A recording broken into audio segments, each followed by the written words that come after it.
할렐루야. 우리 옆분과 웃으며 인사합시다. 하나님 우리 함께 하십니다. 시작. 하나님 우리 함께 하십니다. 우리 눈을 마주치면서 환하게 웃으면서 째려보지 말고, 당신의 얼굴을 보니 하나님의 얼굴을 보는 것 같습니다. 시작. 당신의 얼굴을 보니 하나님의 얼굴을 보는 것 같습니다. 반갑습니다. 어젯밤에 봤던 분들 중에 오늘 안 보이는 분들이 좀 있네. 나 목사 마음이 상합니다. 다 저를 주목해 주시기 바랍니다. 우리 대학생들이 대학교 1학년이 딱 되면 반드시 읽어야 하는 교양 도서가 하나 있어요. 우리 청년들 중에서도 꼭 아직 아닌 것들을 읽길 바랍니다. 에릭 프롬의 소유냐 존재냐 라는 책이지요. 제가 여러 번 소개했을 겁니다. 너무 중요한 책이기에. 에릭 프롬의 소유냐 존재냐. 그 책에서 그는 이렇게 말하죠. 이 시대는 참된 기쁨을 상실했다. 섹스, 게임 중독, 알코올, 포르노, 마약을 찾아 헤매며 인생을 낭비하고 있다. 가짜 기쁨에 취해 있다. 기쁨의 능력을 잃어버렸다. 기쁨의 대용품에 인생을 낭비하지 말라. 그가 이 책에서 강조하는 바이지요. 그런데 가만히 생각해 보면 이건 놀랍게도 교회와 성도도 별반 다르지 않다는 겁니다. 참 기쁨을 누리는 교회와 성도가 많지 않습니다. 아니 목사님 어떻게 이런 말 합니까? 간단합니다. 참 기쁨은 그냥 얻어지지 않고요. 반드시 일정한 조건이 충족되어야 얻어지는 것이기 때문입니다. 그런데 그 참 기쁨의 일정한 조건을 충족한 교회와 성도들을 보기 어렵기 때문입니다. 그렇기에 이 조건이 충족되지 않았음에도 내게 기쁨이 있다면 그건 기쁨이라기보다는 일시적인 쾌락의 가능성이 큽니다. 쾌락을 기쁨으로 착각하고 있는 거예요. 이 쾌락은요, 제가 종종 쓰는 비유가 있죠.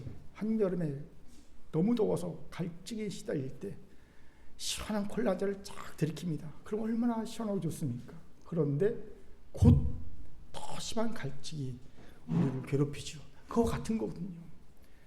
쾌락은요, 취하면 취할수록 더 큰 갈등을 우리에게 줄 뿐입니다.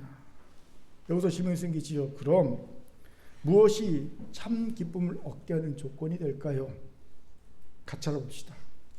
본문이 이에 대한 귀한 통찰을 주시죠. 본문은 우리가 너무나 잘 아는 이야기이지요. 제가 여러 번 말한 적이 있습니다. 동방박사 이야기인데요. 동방박사들은 몇 명입니까? 몰라요. 동방박사들은요, 많은 사람들이 3명이라고 얘기합니다. 동방박사 3사람. 마이크를 막 만지시면 안 됩니다. 그런데 성경은요, 동방박사들이라고만 이야기하지요. 몇 명을 말씀하고 있지 않아요. 그런데 왜 3사람을 얘기합니까? 그들이 드린 예물이 황금과 위안과 모략 3개이기 때문에 3사람일 거라고 그냥 추정할 뿐입니다. 아무튼 이 동방박사 이야기가 우리에게 주는 귀한 도전과 통찰이 있습니다. 무엇일까요? 그들이야말로 성탄의 진정한 의미인 참 기쁨을 누린 이들이라는 거예요. 우리 같이 10절을 힘있게 읽어볼까요? 같이 읽겠습니다. 시작. 그들이 별을 보고 매우 크게 기뻐하고 기뻐하더라. 아멘. 10절에서 우리는 메시아 별을 잃었다가 발견한 동방박사들이 매우 크게 기뻐하고 기뻐했다는 보도를 접하게 됩니다. 이 부분의 헬라어를 보면 기뻐하다라고 번역된 헬라어가 메가론이라는 헬라어가 쓰여 있어요. 메가론, 어디서 많이 들어보지 않았습니까? 메가론. 옛날에 먹었던 하드 이름이 메가톤바. 메가론에서 메가톤이 나온 거거든요. 메가톤 그 기쁨이라는 거예요. 엄청난 기쁨이죠. 또 오늘 10절은요, 기쁨의 과잉 표현을 하고 있습니다. 기뻐하다, 기쁨, 큰, 지극히라는 표현을 통해 헬라어가 허용하는 최대치의 기쁨을 표현하고 있어요. 헬라어로 할 수 있는 최대치의 기쁨을 표현하고 있습니다. 또 부정과거를 써서 어려운 얘기입니다. 몰라도 돼요. 이 기쁨이 폭발적인 기쁨임을, 주체할 수 없는 기쁨을 나타내고 있어요. 그렇게 이 부분에 대해 이런 주석을 달고 있음을 봅니다. 마태는 동방 박사들의 기쁨을 표현하기 위해 헬라어가 가진 모든 기쁨의 단어들을 한 문장에 쏟아붓고 있다. 동방 박사의 느낀 기쁨이 얼마나 대단한 기쁨이었는지를 표현하기 위해 모든 기쁨의 단어를 한 문장에 쏟아붓고 있다는 겁니다. 무슨 말인지 아세요? 동방 박사들이야말로 참 기쁨을 알고 누렸다는 겁니다. 그렇게 저는 동방 박사야말로 성탄의 참된 의미를 제대로 누린 이들이라고 생각합니다. 왜요? 성탄의 참된 의미 중 하나가 참 기쁨이잖아요. 아멘. 그러니까 오늘 좀 많이 웃으시기 바랍니다. 여기서 중요한 질문이 생기지요. 그럼 동방 박사들은 어떻게 참 기쁨을 누릴 수 있었을까요? 그들은 참 기쁨을 누리기 위한 어떤 조건을 충족했을까요? 궁금합니다. 같이 알아봅시다. 먼저 동방 박사들은 오랜 그리고 큰 헌신을 했다는 겁니다. 우리는 동방 박사들이 아기예수를 만난 것이 아기예수가 탄생한 지 얼마 되지 않은 줄 흔히들 착각합니다. 마치 누가복음의 목자들처럼 아기예수가 탄생하자마자 말구에 누워있는 아기예수께 경배한 건 줄 착각합니다. 그렇지 않아요. 적어도 동방 박사들은 아기예수가 태어난 지 2년 정도가 흐른 뒤에 아기예수를 경배했음을 보게 됩니다. 어떻게 해요? 동방 박사들을 이용하여 아기예수를 찾아 주류했던 자가 있죠. 바로 헤롯 대왕입니다. 헤롯 대왕이 자신의 계략이 실패한 줄 깨닫자 동방 박사들이 자신한테 와서 아기예수의 위치를 가르쳐주지 않고 꿈에 지시함을 받아 다른 곳으로 도망가자. 내가 내 계획이 실패했구나 깨달은 헤롯이 어떻게 합니까? 베들레헴 지경에 있는 유아들을 학살합니다. 지금도 베들레헴에 가면요 유아 학살 무덤이 있어요. 그런데 몇 살 이하로 유아들을 죽입니까? 2살 이하로 죽입니다. 2살 이하의 유아들을 싹 다 죽입니다. 왜요? 적어도 아기 예수가 2살 정도 되었을 것이고 죽임했기 때문이에요. 태어난 지 갓 된 아기 예수를 경배한 게 아니라는 겁니다. 이 말의 의미가 뭔지 아세요? 동방 박사들이 아마도 추정하기를 페르시아에서 메시아별이 뜬 것을 보고 이 왕을 경배하기 위해 떠난 지 약 2년 정도의 시간이 지났다라는 거예요. 고생하면서 2년의 시간을 여행하여 드디어 아기예수를 만난 겁니다. 여러분, 그런데 그 길이 좀 어려운 길이었겠습니까? 정말 힘들고 위험한 길이었음이 분명해 보이죠. 더불어 2년 동안 여행을 떠나려면 자기들이 누리던 많은 것들을 포기했던 것으로 추정됩니다.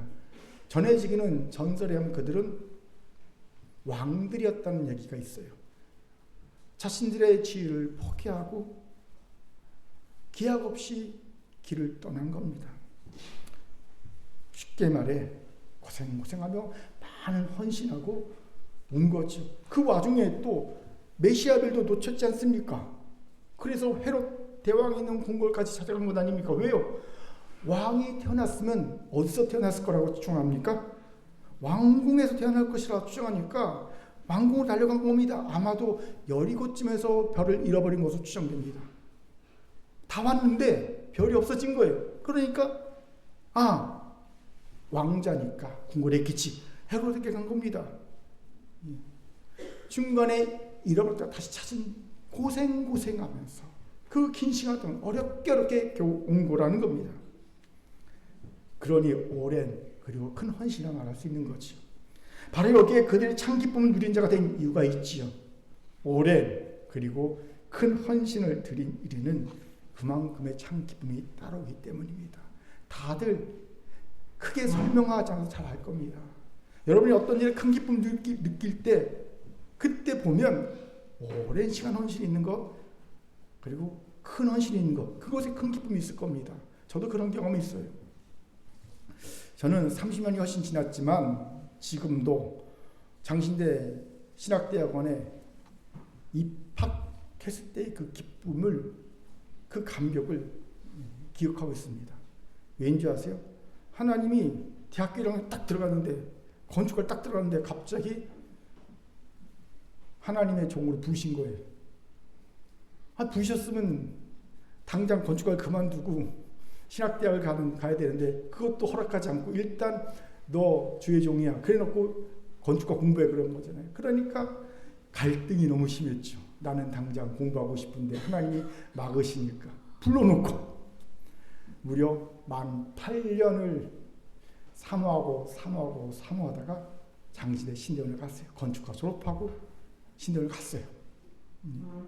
그 가는 과정도요 그냥 간 게 아니지 않습니까? 정말 1년 동안 제 인생에 그렇게 열심히 공부한 적이 없을 정도로 새벽부터 새벽까지 모든 노력과 모든 에너지를 오로지 성경 공부에만 투자하면서 1년을 쫙 보냈습니다.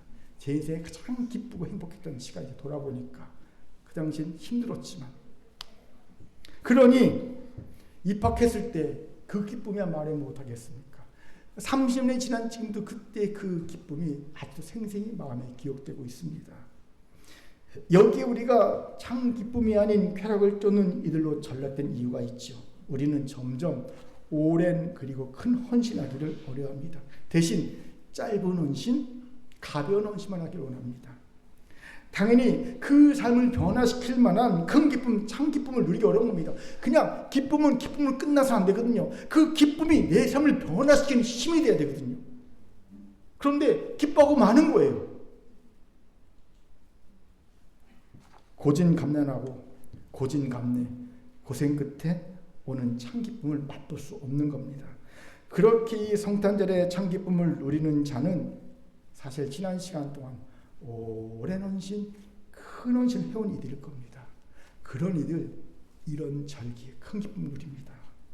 반대로 여러분이 오늘 이 성탄의 날에 왠지 기쁨이 메말라 있고 성탄의 날이 그냥 지루하고 답답한 날로만 느껴진다면 사실 지난 시간 동안 여러분의 삶은 오랜 그리고 큰 헌신과는 좀 거리가 있지 않았나 돌아봐야 할 겁니다.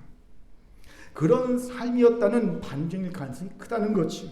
저는 우리가 다 전자가 되기를 간절히 소망합니다. 아멘.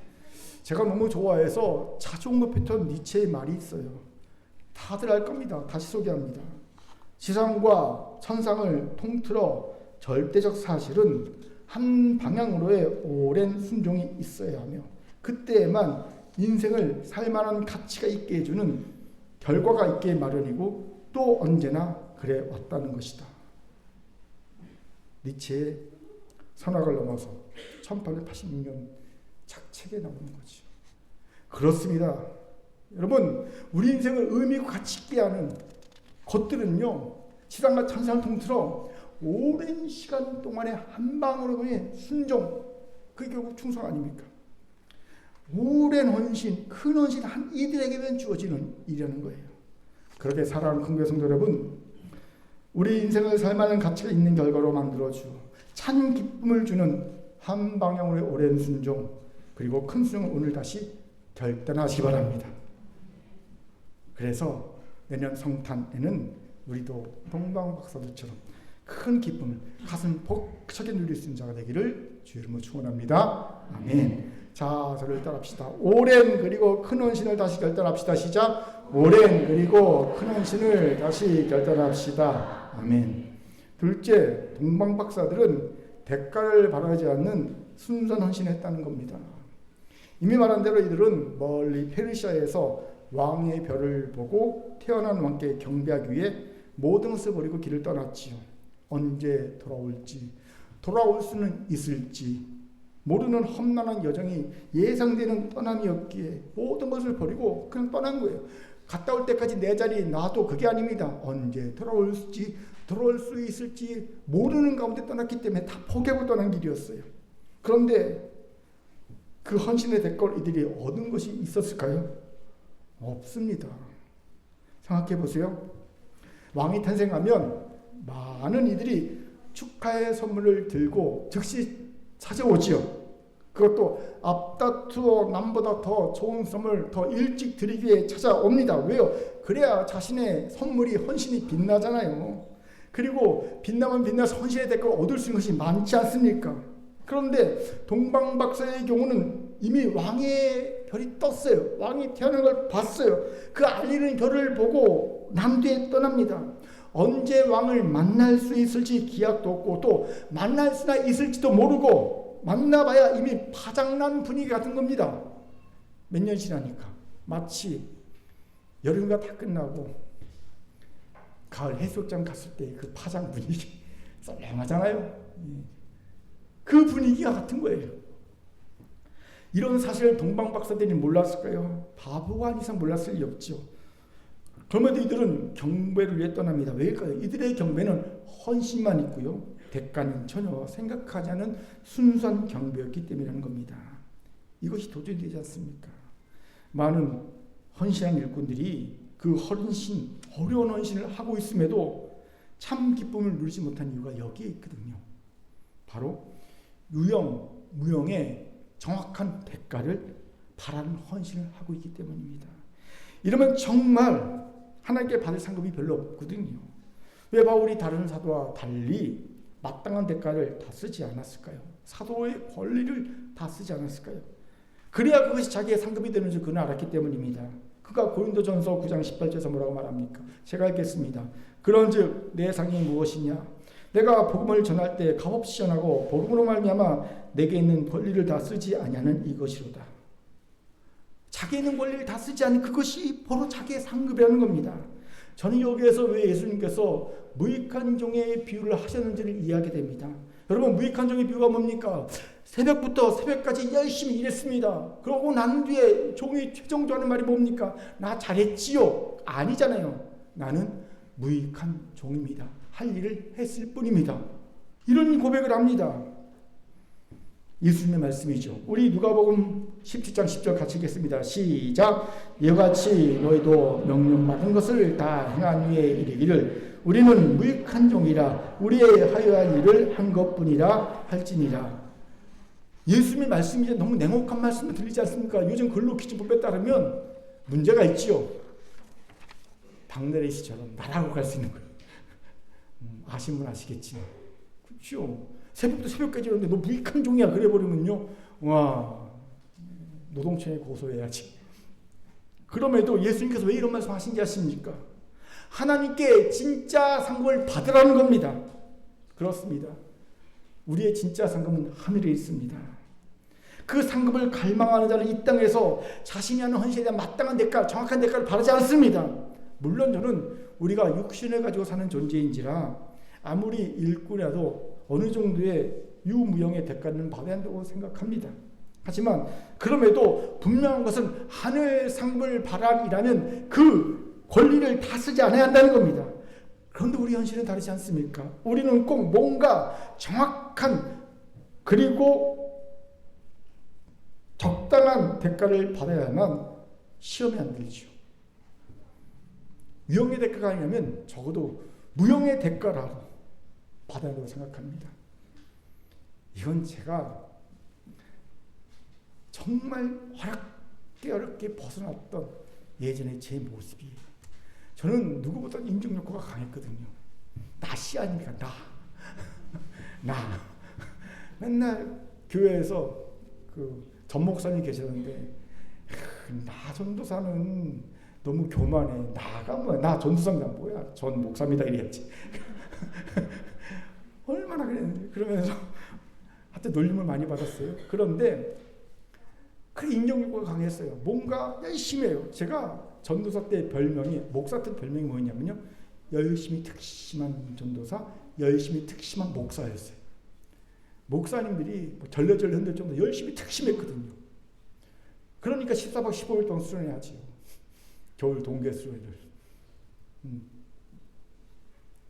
그랬는데 그 이유가 뭔지 아세요? 인정욕구예요. 돈에 대한 욕구는 없어요. 예, 부자 되고 싶은 욕구도 없어요. 그런데 잘한다 칭찬받고 싶은 거. 대단하다 칭찬받고 싶은 이 인용과 저를 굉장히 강하게 얽매던 시절이 있었어요. 그러다 보니까 정말 큰 헌신했어요. 너무 큰 헌신했는데도 불구하고 큰 기쁨이 제게 없더라는 거예요. 예. 그 기쁨이 없으니까 더 큰 헌신합니다. 더 큰 기쁨을 누리기 위해서 인정받고 싶어서. 근데 해놓고도 더 큰 기쁨이 없는 거예요. 그때 이런 저를 깨닫게 하고 인정도 십자가에 못 박게 한 찬양이 있습니다. 예전에 나온 찬양인데 어느 날 갑자기 제 마음에 확 와들었어요. 여러분 잘 알 겁니다. 낮엔 해처럼 밤엔 달처럼.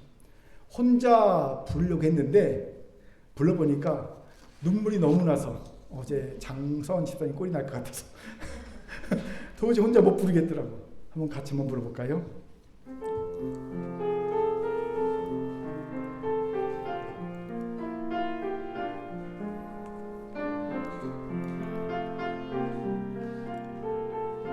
한번 같이 부릅시다. 낮엔 해처럼 밤엔 달처럼 그렇게 살 순 없을까? 욕심도 없이 어두운 세상 비추어 온전히 남을 위해 살듯이 나의 일생에 꿈이 있다면 이 땅에 빛과 소금 되어 가난한 영혼 지친 영혼을 주님께 인도하고픈데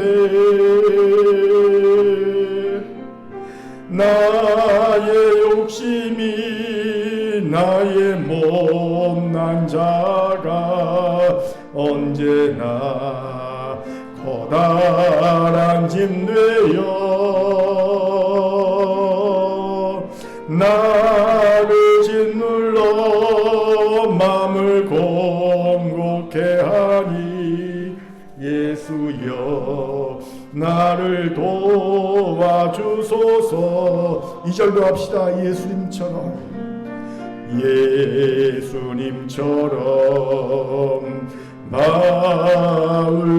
마을처럼 그렇게 살 순 없을까?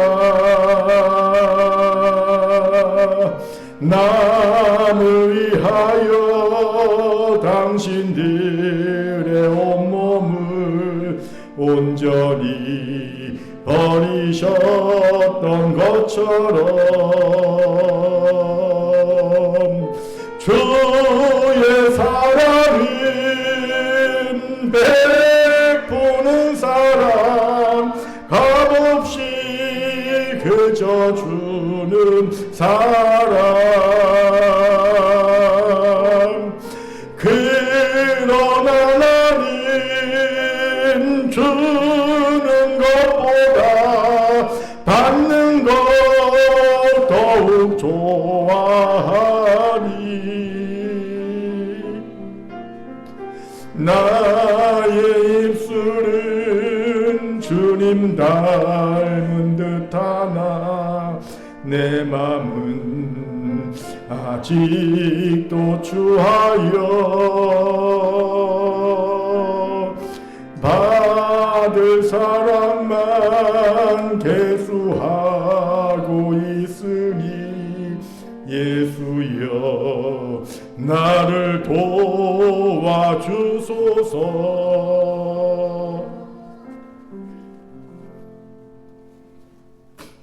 제가 정말 많이 울면서 불렀던 찬양입니다.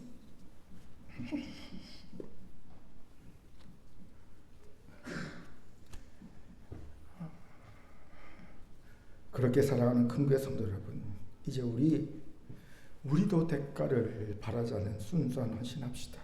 우리도 낮에 해처럼 밤에 달처럼 그렇게 헌신합시다.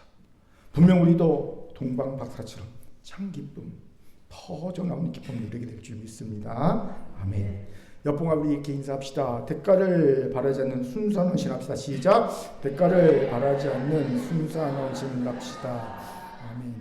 세 번째로 동방 박사들이 참 기쁨을 누릴 수 있었던 이유는요, 자신들이 헌신한 대상을 정확히 알고 난 헌신이었다는 겁니다. 우리 같이 11절 읽겠습니다. 시작.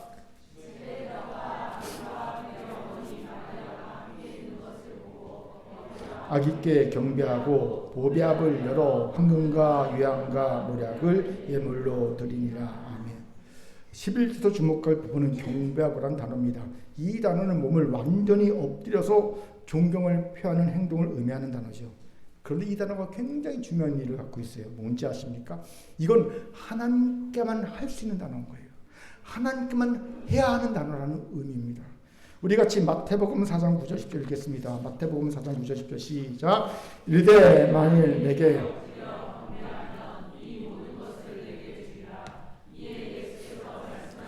사탄아 물러가라. 기록되었을 때 주 너희의 하나님께 경배하고 다만 그를 섬기라 하였느니라. 아멘.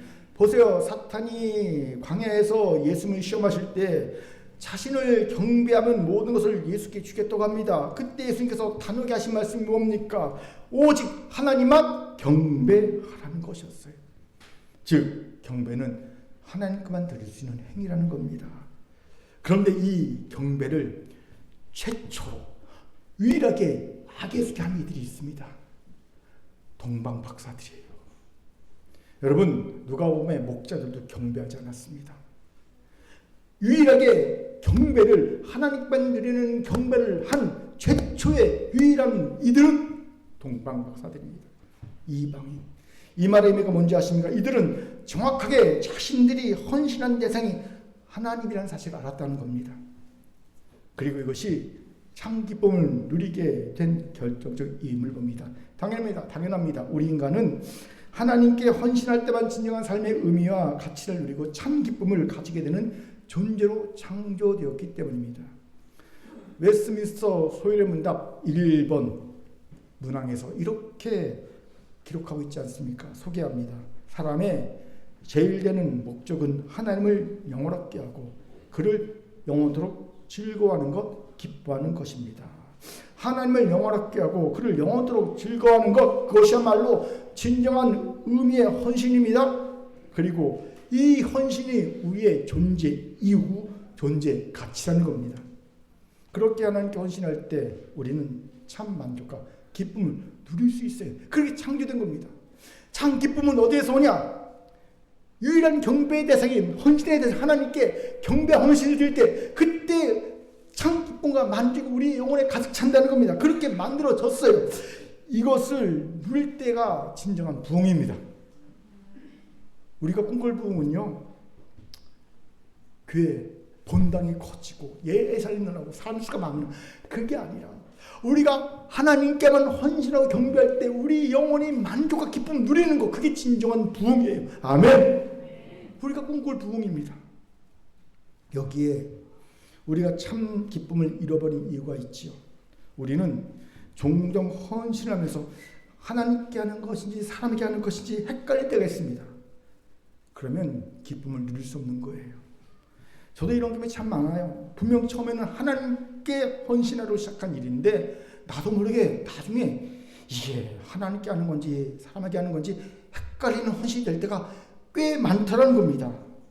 그때는요, 기쁨 온데간데 없어집니다. 엄청난 압박과 원망, 불평의 제한에 자라고 있음을 확인하게 됩니다. 왜 이렇게 되었을까요?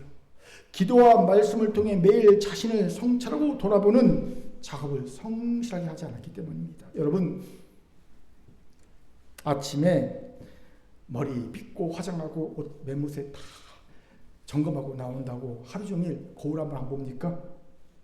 아니요. 저같이 외모에 무관심한 사람도요, 강대상 오기 전에 반드시 거울 한번 보고 빗 한번 빗고 옵니다. 예. 수시로 봅니다. 점검합니다. 흐트러지니까. 마찬가지입니다. 아무리 우리가 바른 동기와 마음으로 하나님의 일을 시작했어도 이건 하나님께 헌신하는 거야 했어도요, 중간중간 매일매일 말씀과 기도를 통해 자기의 동기와 마음을 성찰하고 점검해 봐야 합니다. 우리는 얼마든지 변질할 수 있는 연약한 존재임을 잊지 않았단 말이지요. 그런데 이 성찰과 점검을 게을리합니다. 당연히 변질될 수밖에 없는 거예요. 저는 실제로 이런 과정으로 하나님께 헌신한다고 시작한 일이 엉뚱한 것에 대한 헌신으로 변질된 이들을 정말 많이 보았습니다. 그러니 그들에게 기쁨을 찾아볼 수 있겠습니까? 헌신은 헌신대로 하지만 기쁨이 없는 거예요. 왜요? 중간에 변질된 거예요. 하나님께만 드렸던 경배 헌신이 다른 무엇으로 바뀌어버렸기 때문입니다. 그렇게 제 자신을 돌아보시기 바랍니다. 하나님께 헌신하기 위해 시작한 일이 변질되어 버리는 일은 없습니까? 분명 그렇다면 그 마음에 기쁨이 아닌 원망, 불평, 낙담이 자리 잡고 있을 겁니다. 오늘 그런 자신을 발견하다 회개하십시오. 그리고 다시 오직 하나님께만 헌신하고 결단하길 바랍니다. 분명 우리도 동방박살쯤 주체할 수 있는 기쁨을 폭발적으로 드리는 성탄의 기쁨을 맞이할 줄 믿습니다. 아멘. 자, 저를 따라합시다. 오직 하나님께만 헌신해야 합니다. 변질되지 않도록 옆분을 보면서 이렇게 인사합니다. 말씀과 기도로 매일 성찰합시다. 시작. 말씀과 기도로 매일 성찰합시다. 이제 말씀 마치죠. 이번에 미국에 가서 이제 온라인으로 우리 큰 교회 예배도 드리고, 우리 이재찬 목사님 엄청나게 떨면서 설교하는 것도 듣고, 예? 그런 다음에 좀 지나서 주일에 큰딸이 섬기는 교회에 가서 예배를 드렸어요. 그 교회는 설교를 2번 하더라고요. 목사님 2분이 올라가서 하는데, 첫 번째 설교는 청년 담당 목사님이 어린이 아이들을 놓고 설교를 하시더라고요. 그런 다음에 뭐 찬양 부르고, 또 이제는 담임 목사님이 나와서 장년 대상으로 설교를 하시더라고요. 제가 열심히 들은 것은요, 장년 대상 설교였습니다. 대림절 기간이라 이사야서 말씀을 읽고 설교를 하는데 하나도 못 알아듣겠어요. 예? 아, 그냥 영어 잘한다 미국 사람 이 정도. 그냥 목사님이 자기 어릴 때 얘기 그리고 가정 얘기들을 하시는 것 정도라는 것만 알면서 들었어요. 그런데 그 와중에도 한 단어가 아주 명확하게 제게 꽂혔습니다. 무슨 단어인지 아십니까? 바로 joy, 기쁨이라는 단어였어요. 다른 말이 안 들리잖아요. 그러니까 이 단어만 목사님이 연달아 반복해서 계속 쓴다는 것이 너무 명확하게 들리는 거예요. 뭐 다른 단어들이 다 들리면요, 섞어 묻혀서 이 단어가 잘 안 들렸는데, 다른 단어들이 안 들리니까 이 단어가 너무 정확히 명확하게 계속 제게 꽂혔어요. joy. 그때 문득 제 안에, 그렇지, 성탄의 진정한 의미는 기쁨이지. 나는 성탄의 기쁨을 누리고 있나? 이런 생각이 들면서, 그래, 이번에 한국에 들어가서 성탄절에는 이 말씀으로 기쁨을 가지고 말씀을 전해야 되겠다라는 생각을 하게 되었습니다. 사랑하는 성도 여러분, 거짓 기쁨, 쾌락이 넘치는 이 시대 가운데 이 성탄절에 다시 한번 진짜 기쁨, 참 기쁨이 무엇인지를 알고 깨달아 우리가 되길 바랍니다. 이를 오늘 참 기쁨의 원형을 우리에게 주고 있는 동방박사에게 배웁시다. 무엇이었습니까? 첫째, 우리도 오랜 그리고 큰 헌신을 다시 결단합시다. 두 번째, 대가를 바라지 않는 순수한 헌신합시다. 세 번째, 오직 하나님께만 헌신합시다. 이 마음이 변질되지 않도록 말씀과 기도로 매일 성찰하고 점검합시다. 바라기는 이 성탄의 날에 성탄의 참된 의미, 참 기쁨을 깨달아 다 누리는 우리 모두가 되기를 주의 이름으로 축원합니다. 아멘. 하나님의 신 말씀이었습니다. 기도합니다. 사랑과 자비하는 참 감사합니다. 참 기쁨은 사라지고 쾌락만이 넘치는 이 변질의 시대에 우리 큰교회 성도들, 여기 있는 주의 백성들, 성탄의 참 의미인 참 기쁨을 깨달아 아는 자들, 누리는 자들 되게 도와 주옵소서. 하나님, 우리에게 큰 기쁨이신 성탄이 기쁨이 우리만이 아닌 우리 주변으로 흘러넘쳐서 이 사회를 기쁨의 사회로, 이 세상 기쁨의 세상으로 변화시키는 놀라운 능력이 나타나게 도와주옵소서. 감사드리며 예수님 이름으로 기도합니다. 아멘.